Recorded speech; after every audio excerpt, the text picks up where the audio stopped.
Hello, everyone. Thank you all for being here and joining us tonight. I am Corey Andrew Powell. I'm host of the NSLS Motivational Mondays podcast.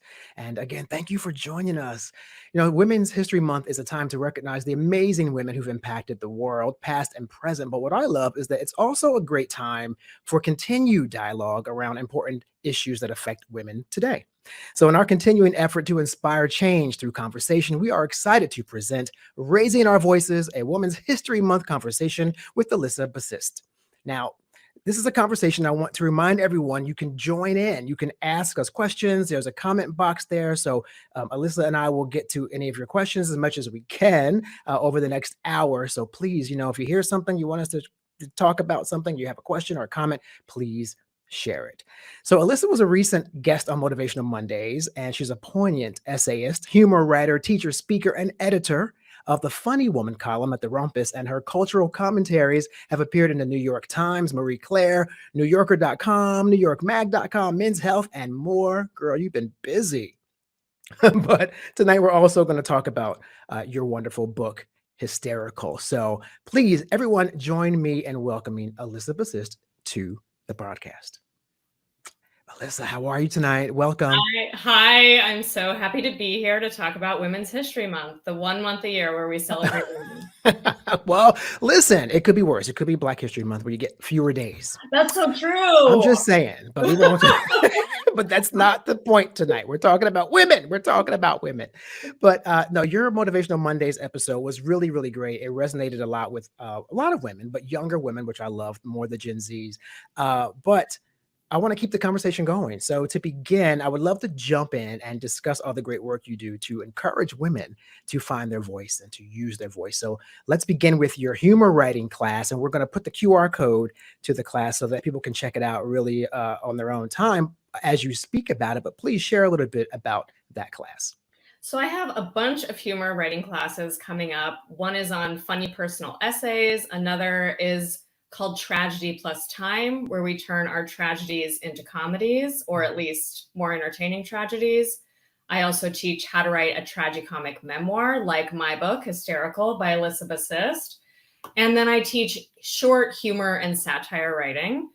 I love doing this. Most of my classes are young women, actually women of all ages. And I find that women have so much unsaid, and they feel comfortable saying it in writing and in a class where they are given permission. And I give nothing but permission. Watching TV is writing. Napping is writing. Please write about anything and everything. Joke about anything and everything. And humor is one of the best ways to be heard. I find that people will listen to a joke over a sob story or a rant or criticism or an accusation. And joking sort of tricks people to not only listening to you, but understanding you and getting on your side. So I teach women exactly how to trick people. And also people of all genders take my classes. It's not just ladies. Yeah, because I think universally humor as a healing power, it crosses gender, it crosses race, ethnicity. I mean, a lot of people rely on humor to get out of a situation that would otherwise be really depressing and maybe debilitating.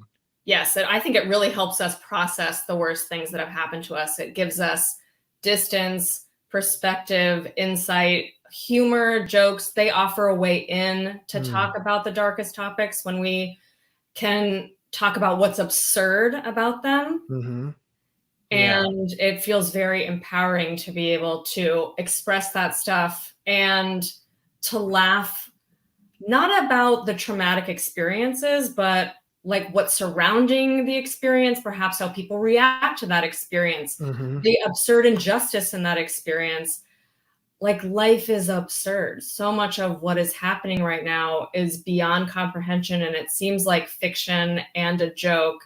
And so we meet reality on its own level by making fun of it. Because at some point, what else is there to do? I remember my mom always loves to say, when you cry, you cry alone, but when you laugh, the whole world laughs with you. Yeah. And I think you're right now. It's like a lot that we're processing as humans or as Americans, there's a lot going on. So if you don't find some way to alleviate some of that serious stress, it could be detrimental to your health. So, and that also brings me to your book, Hysterical, which I think is fascinating because you have combined all those elements kind of there. You know, there's the sadness, there's um, the humor, and somehow it's about survival. So talk a little bit about Hysterical. Thank you. So I wrote Hysterical in 11 years only. I wrote it all by myself. I finally got it published after a lot of rejections. And it's about, I think of it as a memoir of a voice, of how a woman's voice develops or doesn't in a world where women are called hysterical for speaking our minds. And so people silence us and we silence ourselves, and our silence makes us sick. And I got sick from my silence. And I also talk about how I offer readers new ways to see what's happening to women's voices and to their own, where women's voices are being squashed, where they need amplification, and how reclaiming your voice is also reclaiming your identity, agency, and sanity. Mm-hmm. Now, you've talked about you got sick from that. So, I mean, you mean physically you got sick? Yes. Yeah. I physically got sick. There are all these studies on how silence makes us sick, and those who express their emotions, their traumatic experiences, they have higher survival rates when they have terminal illnesses, and they have better immune function. And I can't even believe that that's true. Part of my cure was in learning to express myself, and that comes in many varieties. I had to learn how to advocate for myself in doctors' offices, how to push back, how to ask questions at the risk of being annoying, how to say no, and how to be the expert and authority on my own body. And also just the act of expression was so healing. I just felt so much more in control of my own life and of my own boundaries. And I was able to repattern my fear system in getting my voice back. So I get into all the different ways I was healed from talking cures and also normal medicine and therapy. I don't want to say like talking is the cure to all disease. That's certainly not true. No. If it were, wow. Big Pharma would be after me. Yeah. Well, I know. I mean, pretty much no one would there'd be like no disease at all if that was if that were the case. So, and I want to just make sure I tell the audience, remember, everyone who's watching and listening, please remember to make sure if you have any questions or comments to leave them in the comment section for us, and we will get to them throughout the next hour. So, Elissa, when it comes to that hysteria situation and, women not talking, it's important for us to frame it with an actual historical context, because we are, after all, speaking about women's history. And so I think people today don't realize when women are saying we're not being heard, we're not being listened to, no one is taking what we have to say seriously. There's an actual historical context in which, as I was speaking to you off camera earlier, right? I discovered in this in my research, 1700s, 1800s, when women were getting married, they were almost like become the possession of their husband. And everything that she had became his, and he had all the jurisdiction over it, land, assets, money, everything. And she was not really supposed to have a response to anything. No talking back, just be a domestic presence, right? And what we were chatting about was that it got to the point where in this society at this time, if you were to speak out against anything that your husband wanted or that men were doing, it was deemed that you were mentally ill because you were going against the construct of what society said a woman was, who was like a domestic goddess, baking, cooking, tending to the children, and that's it. So we uncovered that these women were getting institutionalized. And that was the state allowed it. Your husband could just put you away because you disagreed with him. And you found some examples as well. Share a little bit about your thoughts on that when you find that out about history. There are so many famous examples, and it's like terrifying. I mean, this goes back to actually the Greeks and the father of all medicine, who first talked about hysteria and linked it to a woman's womb. So only women can have hysteria. And hysteria is a part of being a woman and being a reproductive vessel, and that going awry. And it can go awry from not having enough sex, not giving birth enough, talking too much, having too much hair on your body. Just anything that is not considered feminine is a disease and must be eradicated by any means possible. And a lot of that was in just shutting women up, putting them in the attic, drugging them, doing whatever they could to cure them of the illness of basically being a woman. It's very Stepford Wives, like when I was reading about Elizabeth Packard, who's the one example I had, she basically just got to a point where she had opinions about politics. She pushed back against her husband, who was pro-slavery, and she was an abolitionist. And there are all these other financial situation with the home, right? Child rearing. She just had normal things that she had an opinion about. And her husband was able to actually get her institutionalized. And when she got to the asylum, she discovered all these other women had been locked away by their husbands for having opinions. And this sounds like some weird, like American Horror Story episode, but it's like American history. And so when we look at women saying that, no one's listening to me, I want people who are watching this broadcast to understand it's coming from someplace tangible historically. And we were talking about recent history, right? 1974, women were just finally allowed to have their own credit card. Yeah, and the Equal Rights Amendment, which makes men and women equal under the law with property, finances, that hasn't been ratified in every single state yet. Oh, wait, so it's like, so in some states you can still you're still almost like a possession? Inequality is legal. Wow, I didn't know that. And yes, and then a few states decided to ratify it in 2016, 2017. So Nevada and Illinois just ratified the Equal Rights Amendment, but then a lot of southern states have yet to do so. Well, yeah, the southern states are a little tricky with a lot of things. But that brings us back to the simple thing is that when it comes to these women being locked up like that, the origin of hysteria in its most simple term is women asserting themselves. And that's pretty much the origin of hysteria. But you do talk about there's these levels of hysteria though, right? There's these different types of hysteria that are tangible. I think we talked a little bit about that in the podcast. Can you tap into that a little bit?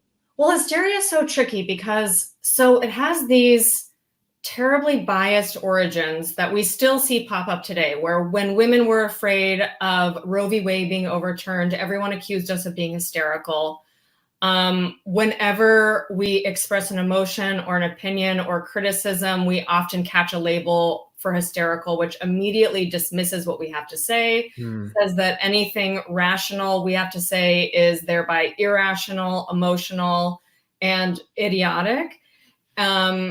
So we have that, but then we have something called like the mind-body connection, where our emotional state and our physical state, our immune system, our daily life, these are all connected, and we are affected deeply, personally, biologically, by politics, by the news cycle. We carry these things in our bodies, we suppress them, they get stuck, they warp, they become true illness, and literally kill people. And at the same time, it's so easy to dismiss any woman's symptom as psychological and emotional. So we can't do that. But then we have to honor at the same time that, well, when you're treated so poorly and you feel like you don't have agency and you're not listened to and you're not believed and you're not given equal pay and you're not listened to by the doctor and you have a higher maternal mortality rate and you're a constant threat of violence, your gender is a victim of violence often, like that's going to make you sick. It's hard to survive being in a marginalized community, and a marginalized community is anyone who's not a straight white cis able-bodied middle-class man. Which literally means there's a lot of people left out of a lot of things, right? And so it's interesting that you bring that point up, because when people think about marginalized groups, they don't often think about it from the standpoint of um, there might be just one particular entity that is driving all of those marginalized groups versus maybe them being pitted against each other for whatever reason. You were saying in our podcast interview that, you know, the same system of oppression is oppressing women. It's the same one that oppresses minorities. It's the same one that oppresses gender, gender identity, and it's the same construct. Yes, I mean, the white supremacist patriarchy, and I sound like such a feminazi, right, saying that, but that's what it is. But we demonize the people who dare speak what it is. It hurts everybody. It is, I always think of self-hatred as internalized patriarchy, where we have just taken their hatred for us and turned it around on ourselves. And just like in the way that depression is rage aimed inward, that's why the patriarchy, white supremacy is so effective, because we all become perpetrators of it. So we hurt ourselves and protect the people who are hurting us. And it's so insidious and it's so everywhere. And I wanted to write about exactly how it was every single place I went, I lived. I couldn't escape it. It was in my relationships, in my doctor's offices, at my workplace, on my television, in my books, with my friends, alone in the mirror. Like, you cannot escape it. It is everywhere, especially because when you're unaware of it, you subconsciously enact it. Mm-hmm. And that's why even like good men can be part of the problem, because they are unaware that they're participating in power dynamics. And I remember being at the Women's March, and there, were a bunch of men there, and like, that was great. But these men were shouting over the women. Men were pushing me aside so that they could get like to the front of the march. Their like signs were the biggest. And I was like, if only you knew that to be an ally is to shut up. Let's just let other people have a voice. And that's really hard. I don't think they had any idea. They like, I want to use my voice for good. And I'm just like, yeah. I wrote in a comment to you about how I just wish more people took on the Taylor Swift lyric, "Hi, I'm the problem, it's me." Yeah. But I love that you do say, I mean, you do acknowledge that you think their intention might be good. And it's just, and I mentioned to you too, I think last week or so that, I was like, hey, I thought I would consider myself to be a staunch ally of women. I love women. I was raised by a strong mom in a house with, three generations of women growing up. But I do find myself sometimes also, I may have a sexist thought. I may have a misogynistic thought about women, or it's just, you don't even realize you're doing it, and you have to like be conscious of it, though. I think that is what we're saying. You have to be conscious of that when you find yourself doing it, and that is how you remedy that behavior. Yeah. I mean, it's like when you have depression or anxiety or intrusive thoughts, you're not going to stop thinking those thoughts. You're going to think them. The trick is talking back to them, is noticing and giving yourself a break. Like, if you since infancy have been surrounded by messages that say women are inferior, Black people are inferior, and it's not even like outright messages, although often it is, but when you don't see them on TV, when you don't see them delivering the news, when you don't see them in positions of power or leadership, then you subconsciously believe that they are less than human, that they are less powerful, that they have less authority. And you have to talk back to yourself in all of those moments, because we're not going to ever stop thinking it. I really believe that to be anti-racist, to be anti-sexist, is to first unlearn what we've learned, because we've learned sexism when we've learned racism, and that is what we have grown up with. Those are the thoughts we think. And we have to think new thoughts and watch different things and hear other voices and expose ourselves to different stories. Yeah. I mean, even though in many ways, we do want to acknowledge that things have gotten better in race relations and, for women, if you compare it, obviously, to a very different time when it was really, really bad. But it does seem a little alarming in many aspects socially for women that we may be, and for other groups of people, that we may be going backwards a little bit with some of that liberty and freedom that we thought we had attained. I know when we talk about women having had been possessions basically of their husbands, that meant they never had an opportunity to build financial autonomy. They never had that opportunity because everything they owned immediately became the man's. So now we're talking about body autonomy for women in Yes. 2023. And there's that same dynamic at play. So, I mean, what are your thoughts on how, like, my gosh, 1700s, we were having the same topic. It's the same thing. And now you're having that again in 2023. What do you as a woman, how do you process that? I just feel like it's the backlash to the backlash to the backlash. And it's this power grab where as soon as other groups get power, the people in power double down and bring back these antiquated laws and ideas that have kept them in power and that suppress other people. And then they disguise it as morality and Christianity. And that's a myth. I mean, so much of what we're fed is just empty spin. And I love to collect headlines. I put a lot in my book, and there was so much more. Like after my book ended, sexism didn't stop, unfortunately. No. And I can't even believe just this week, I want to tell you some of these headlines. Yes, please. GOP congressman tells U.S. trade negotiator that she's too nice to do her job. She's the Catherine Tai, the first woman of color to serve as the U.S. trade representative.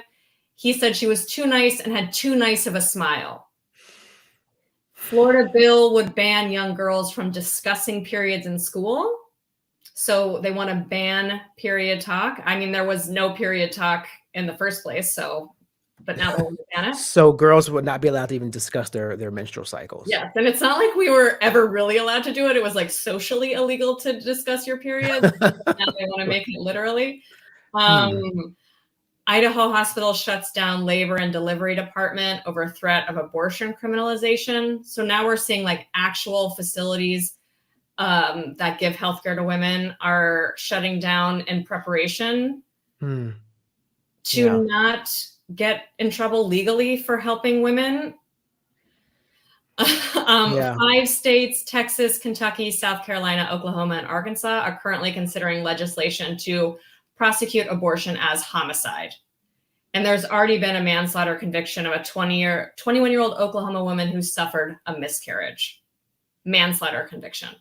In Texas, we see they're banning books and drag shows, but they won't touch guns. Yeah. And as we just saw, which is the ironic thing in Tennessee, which is the state where the governor passed no drag queens allowed. And then, yesterday, unfortunately, you have a mass shooting. Whew. I mean, that's a lot for women. I mean, I'm putting myself in the place of a woman right now and just going, my gosh, so many people have so much to say about me, what I do, how I function in the world, my body. I mean, I don't know how women endure that, but you have. And I think maybe the answer is more women in positions of power, but then how does that happen if the power structure doesn't let you completely get to the top of that food chain? Yeah, I mean, I wish more people knew how much better the world would be if people were equal. If women were equal, we would have less violence, better healthcare, better economies. Women in leadership positions often make tons of money. There would be a way lower maternal death rate, a lower homicide rate. I mean, so much would change. There would be more acceptance of emotion for all people. I don't know how we got to this point of demonizing emotion. That just makes me so sad, and it hurts everybody so much. Mm. But there could be so much good if we cared about equality, like all the different perspectives we would get, our entertainment would be better, people would just be thriving. But instead, we live in this world where it's like we're being held hostage by a group of old white men who want to keep their precious guns for why? I just love. Well, yeah, I mean, there's all those arguments, of course, about Second Amendment, and and that gets a little crazy because we do know that obviously when James Madison wrote the Second Amendment, he was not talking about an AK-47; it was a musket. So, so that argument is always so funny to me, but they make it, and I get it.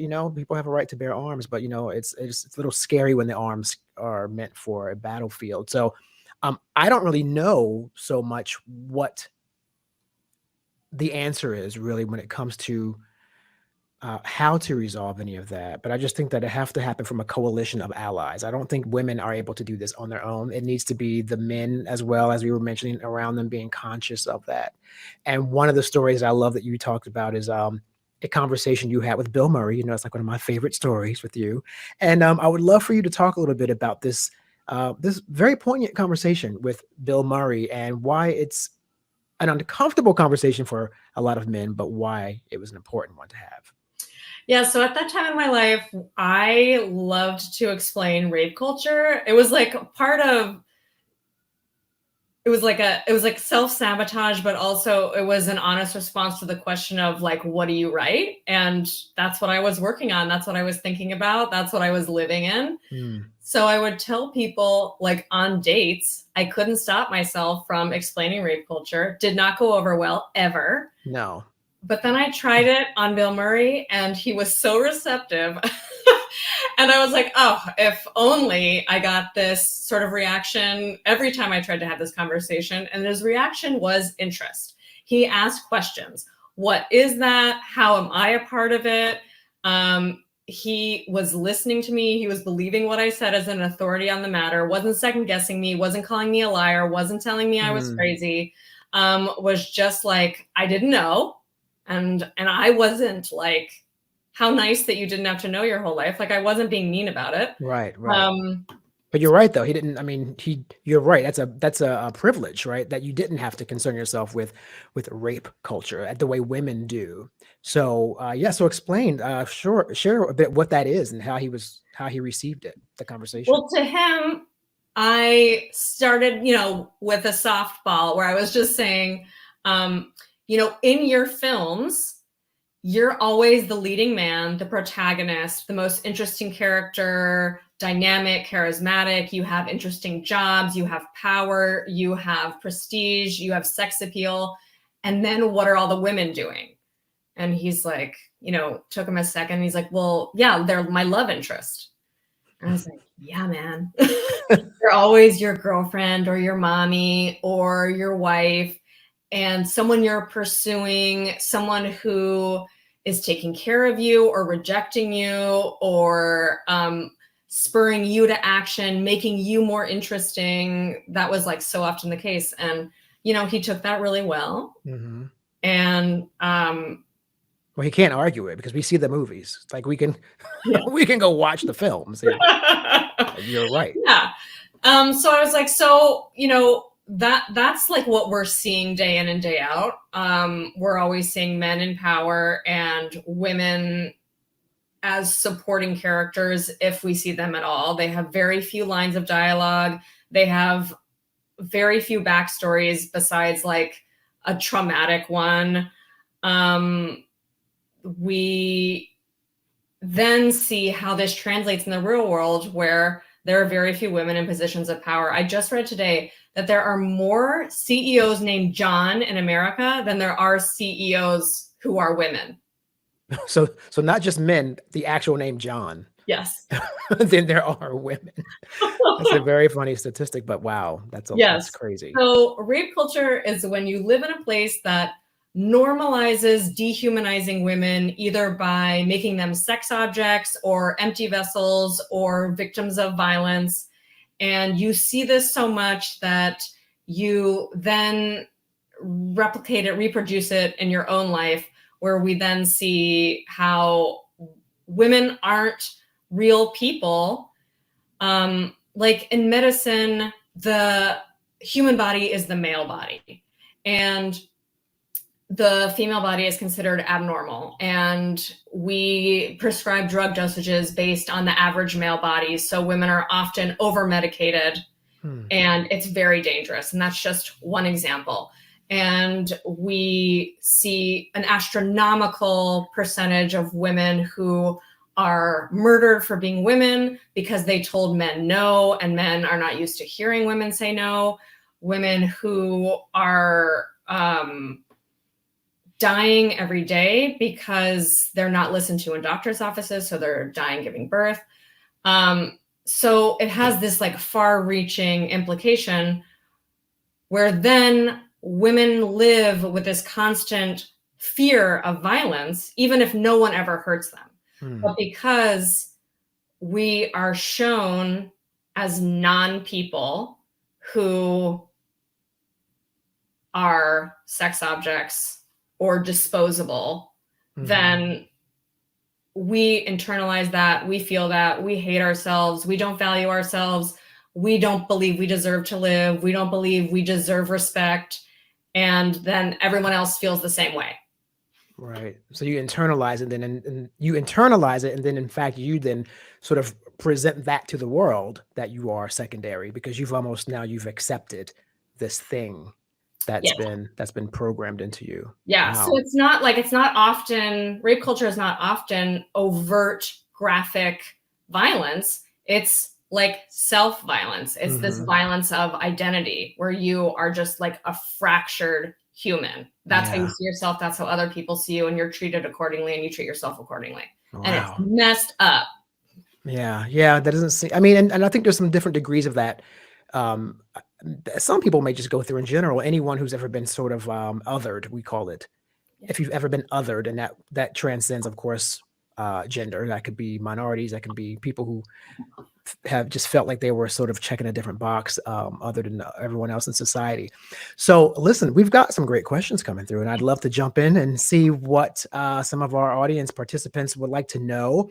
And I'm going to put my glasses on because these old eyes ain't what they used to be. Okay. So actually, one of the questions I love is directed to you, Elissa, and it's, how do you address the negativity?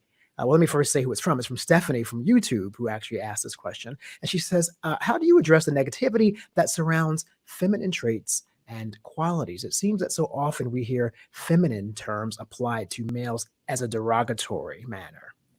Yeah, so I just try to turn it right around and own it. Like, I feel like feminine traits have a negative connotation so arbitrarily. Like, someone just decided that it's bad to be emotional, and then told all their friends, and then it's basically just a rumor and a game of telephone. And I just have to push back on it, where I'm like, that is a type of thinking designed to make me feel small, and I'm not going to subscribe to it. And I have to push back all the time, because I have to push back against thousands of years of socialization. And I feel lucky that I was working on this book for 11 years, because I was collecting the receipts and doing the research and exposing all of this stuff that I felt was untrue. And now I know that it's untrue. So, like, to be inherently feminine is not wrong. To be inherently masculine is not wrong. Like, these are not binaries that we can judge to be positive or negative. They just are, and we just are. And if we were more accepting of who we were, then we would be such happier, healthier human beings. So I am just trying to lean into it. And I'm trying to like get my emotions back, and to like get my drama back, and get all these things back that I squashed because I worried that they made me unattractive and undateable and unhireable. And it was true. Like I would get punished for being too emotional. I would get punished for saying something I shouldn't have said. Punished, maybe I was ghosted or fired or whatever. Mm-hmm. And now I'm just like, I'm doing it. Right. Like, Right. and I am like, I've started to watch a little bit of reality TV where the women are just so big and like owning it. And then of course the commentary is we demonize these women. And I'm like, these women are my new icons, where they are just saying what they're feeling. And they are like me at 22. And they are doing it on national television, and I like it. And like, I want this to be like one of my values. Like when I feel something, I want to say something. And I'm just so sick of holding that in because it only hurt me while protecting everyone else. And I don't want to do that anymore. They can protect themselves. All right. Well, listen, I want to know, I mean, since you brought it up, do you have a favorite housewife that you just... I haven't gotten into the Housewives. Oh, okay. I'm not there yet. Not there yet? Okay. So, I mean, because I want to know like what reality shows, but okay, cool. I have gotten into Love is Blind and Survivor. Okay. And I used to be, that's a lie. I am still into The Bachelor and The Bachelorette because I'm very interested in how they perpetuate gender stereotypes, and they really do. Yeah. And then of course I'm just hooked. But like the emotion on that show is chef's kiss. I just am like, give me more. They call these women like Hurricane Lace, like it's a bad thing. And I'm just like, oh, she's sticking up for herself. She's demanding respect. She is not going quietly into that good night. I just love it. Well, it's funny. I mean, we were talking earlier about television, how you wear a different lens sometimes and you see TV differently. Like I have never thought about reality shows in that way that you just mentioned, especially that genre. But yeah, TV needs big personalities, and the women who are on there, they've usually gone through a casting and someone decided, well, that person can carry it and can bring it. And women are owning that big personality as opposed to being told to sort of, make yourself smaller, which is probably what the norm would have been otherwise. Wow. Okay. So let's see. We got some more questions coming through here. Kirsten from Facebook asks, if you could give one piece of advice or one warning to your 10-year-old self, what would it be? I love this question. I would tell my 10-year-old self to play like a girl, fight like a girl. I remember at 10 years old, I wanted to be a tomboy because everyone listened to boys and boys were interesting, and we were always trying to get the attention of boys. And I wanted to be the one girl who was like a boy. And I always felt like I was in the right body, but in the wrong world. And I had to change myself in order to be liked and listened to. And I would just tell her to screw that and cry and just talk like a girl. I was like trying to work my voice. I was trying to play sports that I didn't want to play. I had also like sports posters in my bedroom of sports I wasn't allowed to play. And I had demonized the feminine as well. So I was like, I don't want to do any of that pink stuff. I don't want to do whatever's associated with being a girl. That's so gross. It's icky. It's not intellectual. It's not cool. I don't want to be a part of that. And I would just now be like what you like. Right. Roll around in pink chiffon, glitter, fairy costume with like a wand, run around. Which also, that reminds me of, you talked about play like a girl. I love that advertising began to sort of make a difference recently in years, going against that stereotype, because we have so many strong female athletes. And one of my favorite commercials in the past few years is the one where the girl says, they say I hit like a girl. And she's like this boxer. She's like this pro boxer, and she like knocks the bag out. And then someone says, they say I run like a girl. And she's like the world's fastest person or something. And I mean, even media has a responsibility. So I love that they are sort of shattering that and saying that, we don't have to have gender associated with greatness or physical supremacy, on a court or something. Right. So and along those lines, like women don't have to do boy things. And I hate that I'm just like being so like binary about the whole thing. I'm just meeting culture on its own level where we just think in terms of men and women, but that's not how I think. But in terms of like cultural stereotypes and how that translates into behavior, like women can be cool if they do guy things like sports. And I was just talking today about humor and how women can't make a period joke the way that men can make a fart joke. Like if a man makes a fart joke, then men can laugh and women can laugh because farts are funny. But men are not going to laugh at a period joke because ew, gross. And I was like, this is my mission. This is my calling, to make it where we all laugh about the period. I can make more jokes about that. Right. Because how's that working out? Is that working out for you? I think it is working out. I mean, I just like, I want to be able to laugh about farts and periods. I think like that is the path towards equality. Like, I don't want to be funny because I can joke like a man. I want to be funny because I'm funny and I can joke about anything and like nothing's off the table and nothing's disgusting. And like they think that like men can be transphobic and that's funny, but women can't talk about this thing that we all go through so that we can create more men. Right. Yeah. I mean, it's funny. I talked to a woman, an author, Suzanne Corso, and she's like, you'd think we'd get more respect because we do kind of just give birth to the entire population. You'd think that they would treat us a little better, but no, but I think that it makes sense that you would want to sort of I guess demystify also some of those things that are kind of uncomfortable for people to talk about. And I know we were discussing female stand-up comedians, and they to me, the strongest ones were the ones who avoided those tropes. They weren't the ones who went out there and was like, I was baking my husband a cake. And, they went out there and they talked about real life observations the same way Jerry Seinfeld talked about them, the same way Richard Pryor talked about them, right? Stephen Wright. So, right. I think when you start to break down this whole like female comedian, male comedian, that's where it gets messy. No, just go be funny. Just go be funny. Just be a comedian. It's so weird that we make professions gendered. And I call that out in my book where I have like a running bit where I'm like, male author, so-and-so. Because we always have to specify that it's a female author, a female scientist, a female comedian. And it's just like, why? Yeah, no, you're right. And in fact, there's a little pushback now with the Oscars. For a few years, there's been this whole thing of like, I'm not an actress, like I'm an actor. So, if I were, a jackhammer, I'm not like a jackhammeress. I'm a jackhammer, like that's why. So women were like starting to change that. Go, you don't add an ESS on anything else. So why are you doing?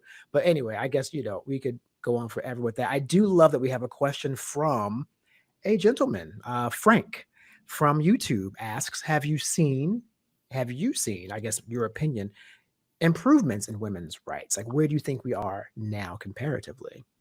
Oh, sure. I mean, there wouldn't be such a backlash if there weren't such progress.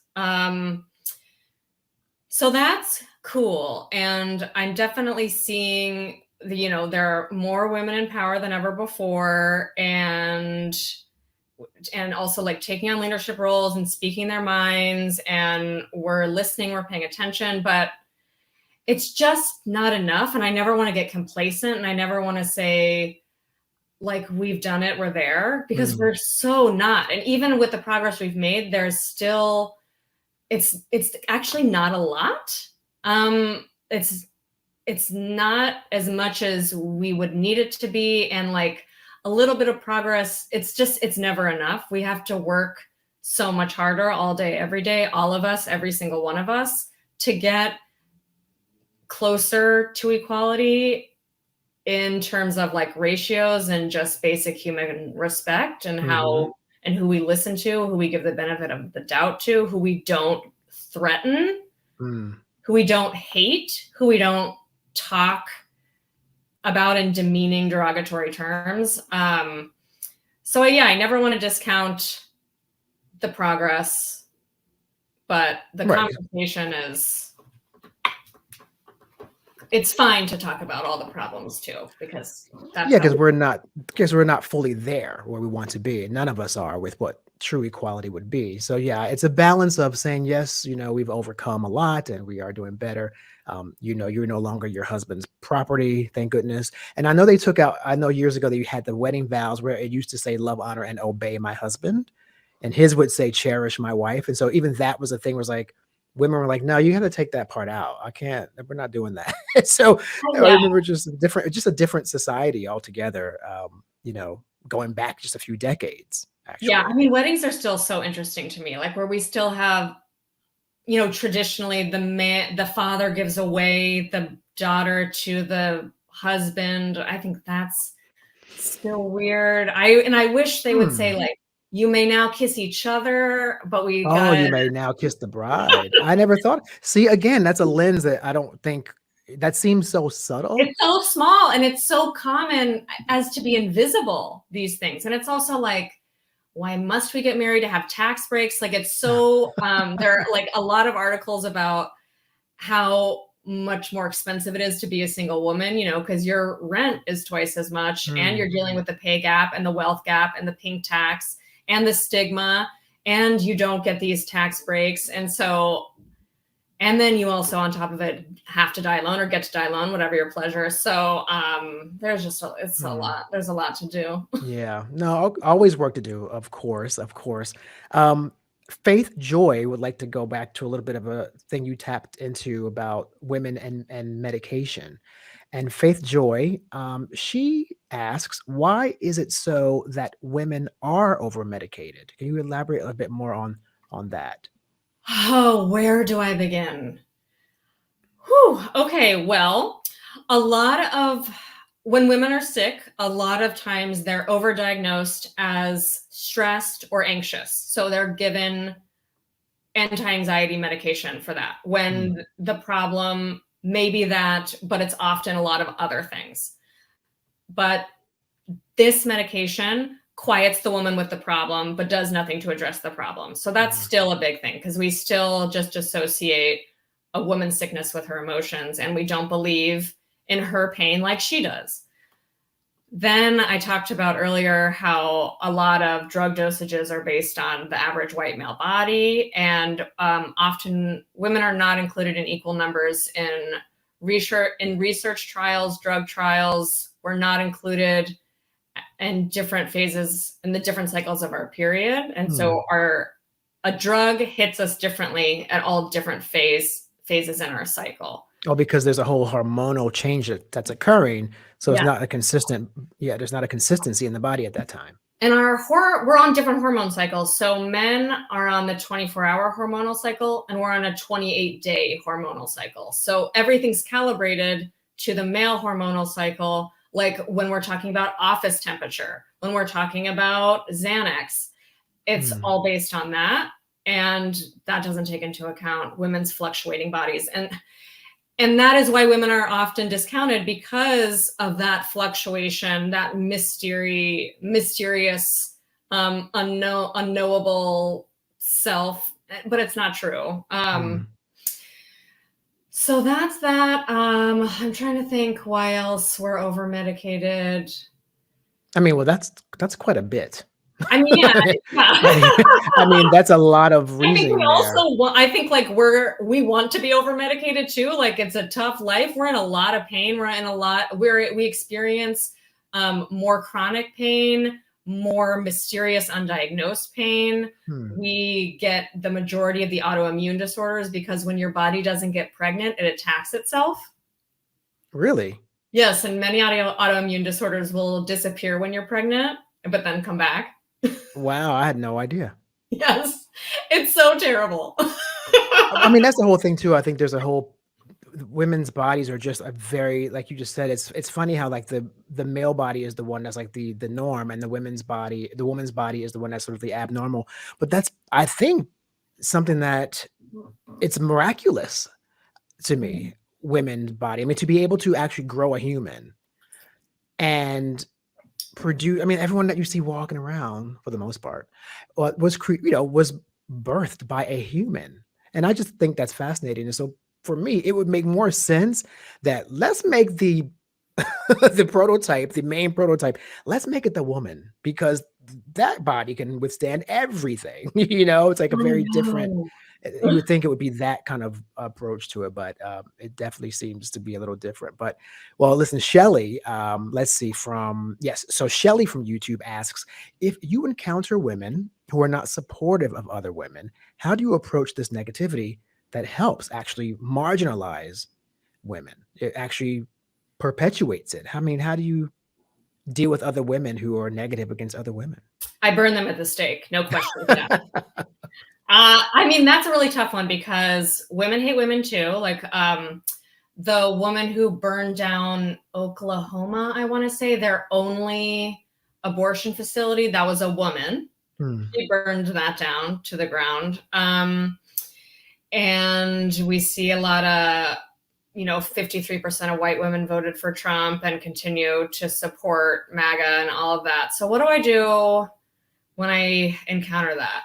I mean, I try to have empathy because I get it. Like, I have hated myself so much in my life, like without even like being fully aware of it. Like I really like Liz Lemon in 30 Rock because she's always like, you dumb bee, like hating on herself. And I'm like, yeah, that's how we are.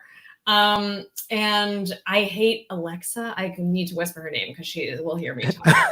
And she's so annoying. And like when I'm watching women on TV and they're being stupid or getting murdered, I'm like excited because I'm like, yeah, kill her. She's so shrill.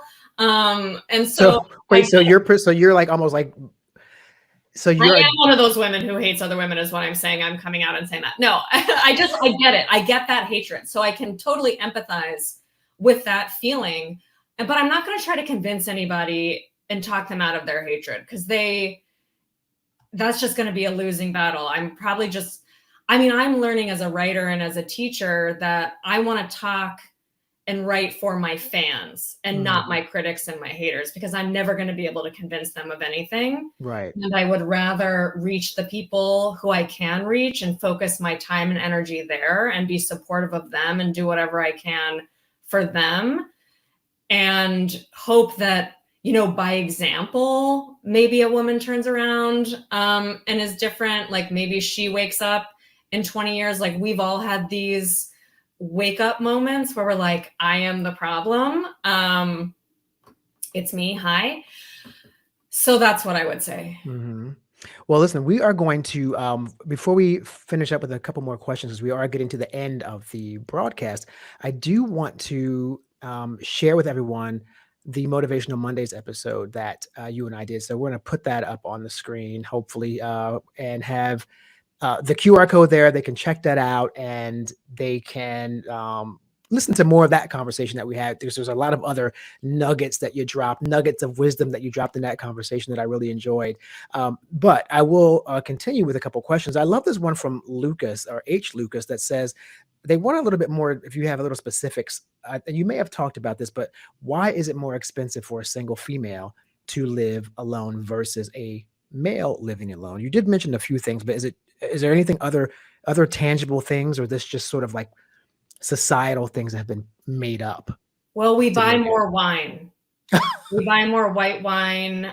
We order takeout more because it's feminism to not cook. We like to live in mansions. No, I said it all earlier. Yeah. Because of the pay gap and the wealth gap and the pink tax. And now, what is the pink tax? The pink tax is we pay, I have the number in my book, but it's like thousands and thousands and thousands of dollars extra on things like deodorant, razors, shampoo, because those are more expensive. These pink products are marked up for women. I had no idea. They do the same thing that they do for men, but they're marked up for women. We charge women more for beauty products and just self-care products. We also have to pay for all of our feminine hygiene products. That ends up being so much money. We also have to buy all this makeup and plastic surgery lately. We have to buy all these clothes. We have to, there's like, our society demands that women spend more and make less. Wow. And spend more to be youthful, to be attractive, to not be single their lives. So it ends up adding up. Also, I don't know if you have a dog, but they can be very expensive. No, I can't even keep a plant alive. So I've done I know better than that. Wow, Elissa Bassist, thank you for just a very insightful conversation. I think these are things that if we don't know about them, if you're not a woman, you wouldn't think about them. And a lot of women who are listening probably had not even realized some of these things. And maybe a lot of those things, they were like, yeah, she's telling exactly the truth. So I really appreciate your insight tonight in this conversation. And I want to let everyone know as well that our members, NSLS members, they will receive a post-event email with additional resources on how to take action from today's conversation, and show that you want to be an ally and get involved in women's issues. And it will also include links to Elissa's website, her book, and her classes. And of course, that means men and women. Her classes are not just for women. So I want people just to realize in closing that these conversations really, I think, again, are important because it's an effort for us all to understand different people, even from the basic of man and a woman. I will never know what that's like to be a woman. It can't happen. And so I can empathize, I can be an ally, and I just want to make sure everyone understands that that's what we are trying to do here, and just see how other people exist and live. And we can all make change. We all make change happen, I think, through these conversations. And so I want everyone to just be empathetic, and that's what will help you be successful leaders. Respect for everyone across gender, race, identity, ethnicity, and that's my closing thoughts on that. Elissa, anything for you? Seek out other voices, read more books by women, listen to more diverse news sources, question the content you consume daily, who's providing it, who's making money off of it. Make different choices and know that you have a lot of power as a consumer, not just as a voter, but in what you buy and what you give your attention to. So buy my book, pay attention to my book, pay attention to me. Awesome. And we will be paying attention, and we appreciate you being here tonight. Thank you so much. Thank you.